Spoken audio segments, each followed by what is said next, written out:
ঝিনাইদহের হরিণাকুণ্ড উপজেলাতে জুলাই-আগস্ট গণ অভ্যুত্থানে শহীদ ও আহতদের জন্য দোয়া মাহফিল অনুষ্ঠিত হয়।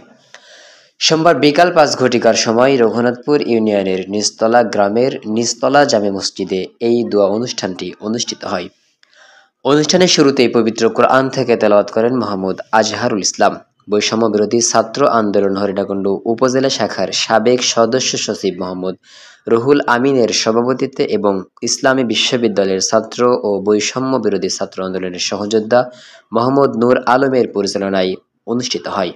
উক্ত সভায় প্রধান অতিথি হিসেবে উপস্থিত ছিলেন বৈষম্য বিরোধী ছাত্র আন্দোলন ঝিনাইদহ জেলা শাখার সাবেক আহ্বায়ক মোহাম্মদ আবু হুরায়রা।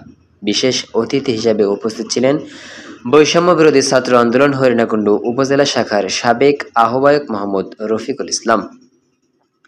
রঘুনাথপুর ইউনিয়নের বাংলাদেশ জামাতে ইসলামীর সেক্রেটারি মোহাম্মদ আসাদুজ্জামান বেল্ট সহ বিভিন্ন গুণী ব্যক্তি ও বৈষম্য বিরোধী ছাত্র আন্দোলনের সদস্যবৃন্দরা অনুষ্ঠানে সকল শহীদদের আত্মার মাগফিরাত কামনা করেন এবং গণ অভ্যুত্থানে দেশের জন্য যারা আহত হয়েছেন তাদের জন্য বিশেষ দোয়ার আয়োজন করা হয়।